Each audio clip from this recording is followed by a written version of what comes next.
Good morning, everyone. Can you hear me all right? Yeah.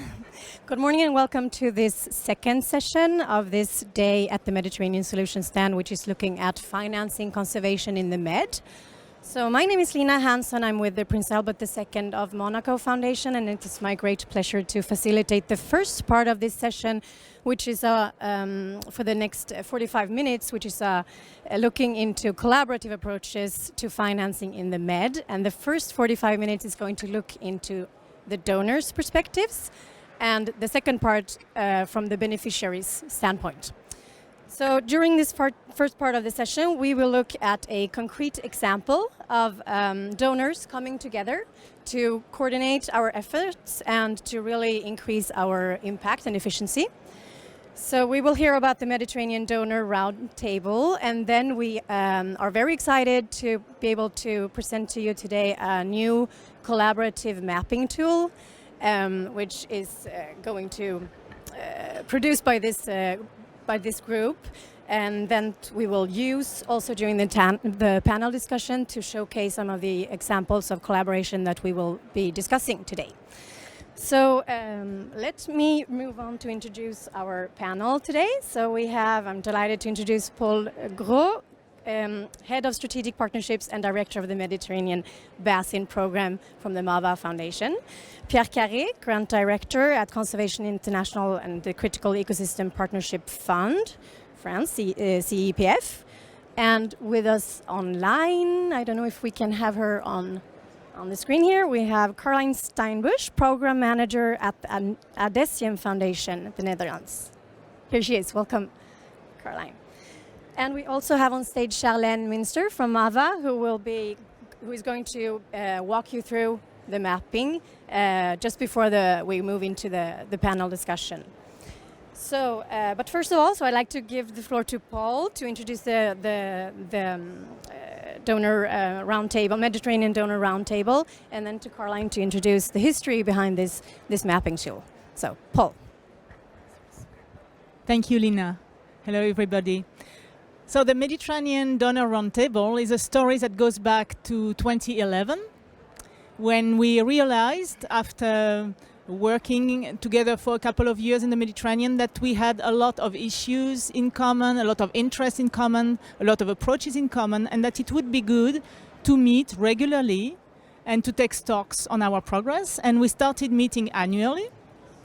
And when I say we, it's a group of donors that started with probably 4, but around this core 4, then we had the development of the group as it stands now. And in this group we have Adessium Foundation, and Karlijn on screen is representing it. The CEPF, and Pierre right next to me is representing it as well. Lina is from Fondation Albert II de Monaco. We also have a Greek foundation, Thalassa Foundation. We also have participation of the Fonds Français for l'Environnement Mondial. We also have Fondation Biodiversidad that some of you saw in the previous session. And am I missing? Oh yes, our latest comer, which is a Sigrid Housing Trust. So this group of donors started meeting informally, as I mentioned, and this was extremely beneficial, because out of this meeting and informal consultation, we started developing bilateral project, trilateral project, and really with some impact, like a nice initiative such as Monk-Seal Alliance or the initiative of Beyond Plastic Med that you guys might have been hearing about, and many others. But we came to the realization that it wasn't enough. Meeting once a year and explaining what happened the previous year and the new interest didn't allow us to really make the most of our potential collaboration. So we decided to launch a landscape of our funding grants. And this landscapes for our group of donors has the interest of clarifying what we're doing, helping us to build on previous discussion rather than repeating the discussion, following the evolution, and getting from ad hoc collaboration to strategic collaboration together. And now Karlijn is going to explain the value of this mapping for outsiders donors outside, and not only donors, outside of the Mediterranean Donor Roundtable. Karlijn. Mentioned, we found out that there was this interest within the Med Donor Roundtable to have better insight in what we were doing, who we were giving grants. But we started small just within our group, but there are so many more funders who are supporting various initiatives in the Mediterranean who at the moment are not captured in this mapping. So we would really like to now expand our horizon and explore if there are more funders who are currently active in the Mediterranean who would also like to contribute and join the mapping, but maybe also showcase to funders who are not yet active in the Mediterranean that there are all these very great initiatives going on, focus on marine and terrestrial conservation, and that there are also great achievements, obviously. So those are the two purposes of this mapping. Thank you so much, Karlijn. Thank you, Paul, for those introductory words. And now I pass the microphone to Charlène, who will give us a tour on the tool, all the features. Great, thanks, Lina. So I suggest we get straight into it.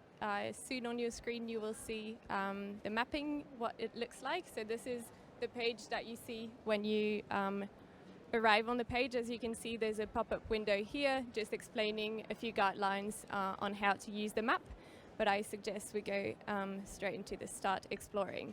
So this is what the map looks like. As you can see on the right here, you have the whole map of the Mediterranean with a lot of dots that represents the project. And what we can do here is also click on this to have a full screen view of the map.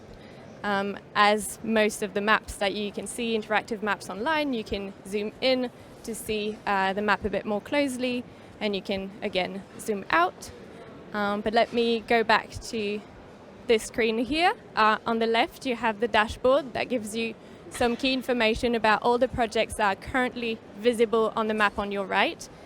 So this includes all the projects we have included so far. That's 616 projects and currently 462 grant recipients.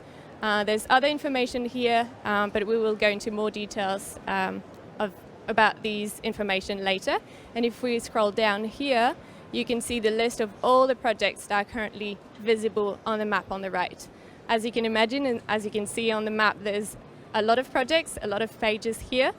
So the idea is to be able to filter these projects so that we don't need to go through all of the pages when we're looking for a specific project or a specific region, etc.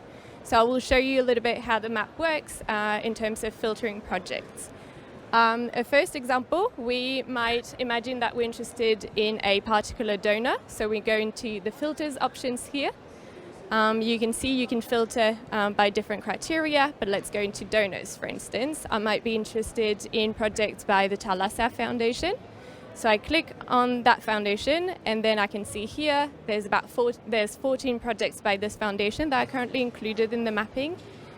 And I might not only be interested by projects by the Thalassa Foundation, but by a particular theme as well. So if I go into themes, I can click on a project, for instance, sustainable economy, and that will add this criteria as well. So of course the number of projects reduces. There's 4 projects by the Thalassa Foundation that focus on sustainable economy.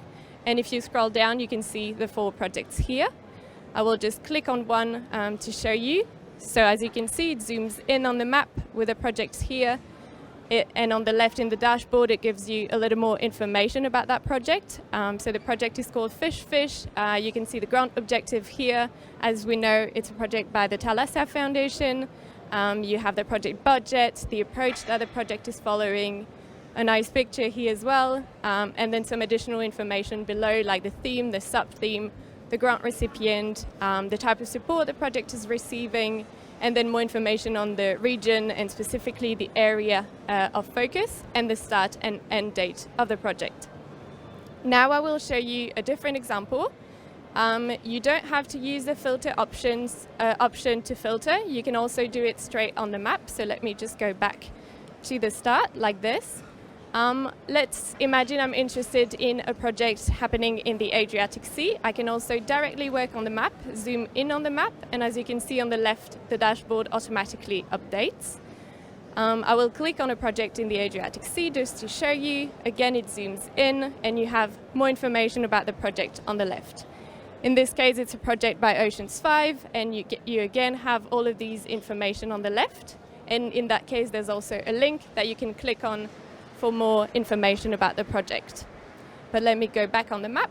I will now show you another example that you can do, for instance, if you are interested in a project happening in more than one region. So in this case, we can again use the filter options. We go into regions, and let's say we are interested in North Africa, for instance. We might want to know projects happening in Algeria, in Libya, and in Tunisia. And then in that case, there's two options that you can pick from on the map, and it's this option here. You can either choose to see all the projects that happen in either one of these countries, and that's if I click the or condition, that means one or the other. In that case, there's 77 projects. Or you can choose the end condition, meaning only projects that happen in the 3 countries at least. And in that case, obviously, there's much less projects, only 8 in this case. And I will zoom in on the map and just show you one of these projects. If I click here, for instance, this is a project by the CEPF on the monitoring of seabirds in North Africa for the conservation of wetlands. And again, as I've shown you earlier, there's more information about the project on the left here. Lastly, sometimes the filter option doesn't give you all that you're interested in. You might be interested in a very specific area, for instance, and in that case, you can always use the search option, the search box here. So, as I said, it might be for a specific area, like you're interested in a particular island, let's say the island of Yaros in Greece. And then you will see the list of project updates. In that case, there's 3 projects happening on the island of Yaros. I will click on one to show you. It zooms in on the island. As you can see, this is the project here happening right on the island of Yaros by the Prince Albert II of Monaco Foundation.